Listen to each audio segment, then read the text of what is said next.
நம்ம செடக்ஷனை பற்றி பார்த்துட்ருக்கோம். செடக்ஷனில் வந்துட்டு செலக்டிவ் கேரக்டர்ஸை பற்றி பார்க்க போகிறோம். செலக்டிவ் கேரக்டர்ஸில் மொத்தம் 9 டைப்ஸ் ஆஃப் கேரக்டர்ஸ் இருக்குது. அதில் ஃபர்ஸ்ட் ஒன் பார்த்தீங்கன்னா சைரின். சைரின்னா வந்துட்டு ஆம்புலன்ஸ் சைரின் நினச்சிக்காதீங்க. ஆம்புலன்ஸை விட அதோடய ரொம்ப பயங்கரமான ஒருத்தங்க தான். ஏன்னா அந்த காலத்தில் நீங்கள் கிளியோபெட்ராவால கேள்விப்பட்டிருப்பீங்க. அந்த கிளியோபெட்ரா, அப்புறம் நம்ம அந்த பொன்னியின் செல்வன்லாம் வந்துருக்கு பார்த்தீங்களா, நந்தினின்னு சொல்லிட்டு ஒரு கேரக்டர், ஐஸ்வர்யா ராய் கூட நடிச்சிருப்பாங்க. அந்த மாதிரி ஒரு பவர்ஃபுல்லான ஒரு கேரக்டர் சொல்லலாம். அவங்க தான் அந்த சைரின்ங்கிறதுக்கும் அவங்களுக்கும் வந்துட்டு ஒரே மாதிரி எக்ஸாம்பிள் தான். என்ன தான் ஒரு கிங்கே இருந்தாலும் ராஜாவாக இருந்தாலும் ராஜா வெறும் பொம்மையாட்ட தான் இருப்பாங்க. அந்த பொம்மையை வந்துட்டு ஆட்டி வைக்கிறது இவங்களாக தான் இருப்பாங்க. இவங்களோட ஒரு ஃபுல் பவரே வந்துட்டு இதுதான். இவங்க வந்துட்டு என்ன விஷயம் செய்கிறாங்களோ, என்ன வேணும்னு நினைக்கிறாங்களோ அவங்கள வச்சு அவங்க பண்ணிக்க முடியும். அதுதான் அவங்களோட பவர். மென்ஸுக்கு பார்த்தீங்கன்னா எப்போவுமே கண்ட்ரோல்டாக இருப்பாங்க, ரெஸ்பான்சிபிளாக இருப்பாங்க. அந்த ரெஸ்பான்சிபிள் கண்ட்ரோல்லேருந்து ஒரு ரிலீஃப் வேணுங்கிற மாதிரி நினச்சிட்டு இருப்பாங்க.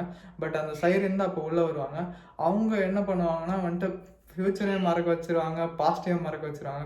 ப்ரெசண்ட்டில் வந்துட்டு அவங்களோட இமேஜ் மட்டும்தான் கண்ணுக்கு தெரியும், அவங்களோட ப்ரெசன்ஸ் மட்டும்தான் கண்ணுக்கு தெரியும். ஏன்னா அந்த மாதிரி பை கேரக்டர்னு சொல்லலாம். அவங்க போடுற ஆர்னமெண்ட்ஸ், அவங்க பேசுகிற விதங்கள் அப்படியே வந்துட்டு நம்ம மைண்டை வந்துட்டு அவங்களுக்கே ஃபுல்லாக திங்க் பண்ணோம். அவங்க ப்ரெசன்ஸில் இருக்கும்போது அவங்கள தவிர வேறு எதுவுமே தெரியாது. ஏன்னா அந்தளவுக்கு அவங்க அதை மாஸ்டர் பண்ணி வச்சுருப்பாங்க. ஜஸ்ட் அதெல்லாம் வந்துட்டு ஒரு ஸ்ட்ராட்டஜின்னு கூட சொல்லலாம். அவங்க கேரக்டர்ஸ்குள்ளேயே வந்தது.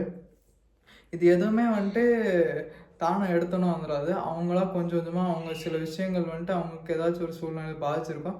அதால் வந்துட்டு அந்த கேரக்டர்ஸை வந்துட்டு டெவலப் பண்ணியிருப்பாங்க.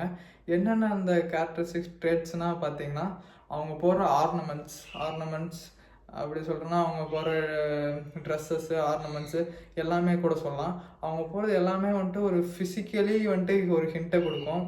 அவங்க ஒரு ஃபிசிக்கலாக ப்ரெசன்ஸில் இருக்க மாதிரி மற்றவங்களுக்கு. அதே மாதிரி பார்த்தீங்கன்னா சைரனோடது முக்கால்வாசி இன்னொன்று வாய்ஸ் வந்துட்டு ஒரு மதர் வாய்ஸில் மாதிரி பேசுவாங்க. மதர்னால் வந்துட்டு எப்படி பசங்களுக்கு வந்துட்டு இது பண்ணணும், அது பண்ணணும், இது பண்ணால் கரெக்டு, அது பண்ணால் கரெக்டு அந்த மாதிரி சொல்லுவாங்களோ, இவங்க வந்துட்டு அதே மாதிரி இவங்க யாரை வந்துட்டு பொம்மையை யூஸ் பண்ணுறாங்களோ அவங்கக்கிட்ட போயிட்டு இந்த மாதிரி ஒரு லாங்குவேஜை ஸ்பீக் பண்ணுவாங்க.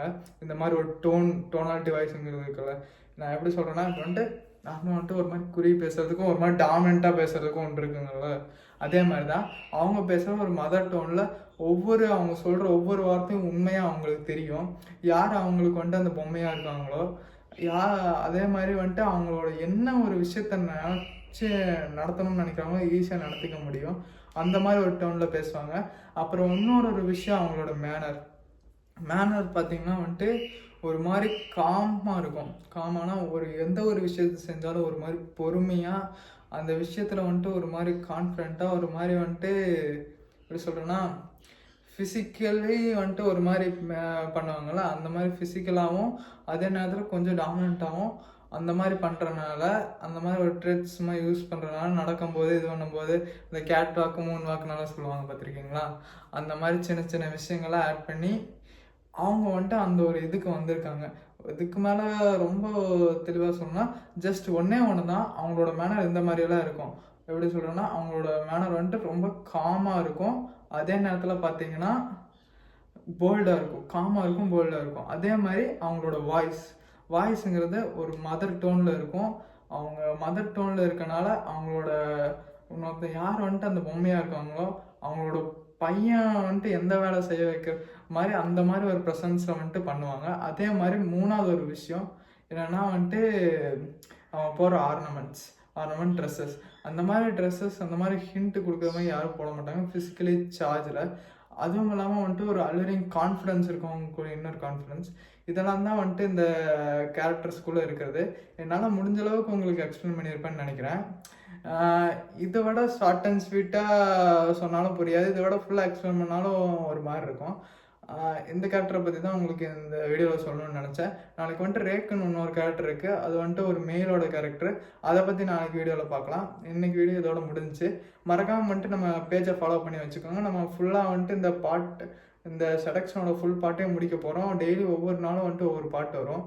மறக்காமல் வந்துட்டு நம்ம சேனல் நீங்களும் கலந்துக்கோங்க. அடுத்த வீடியோ பார்க்கலாம். பாய்.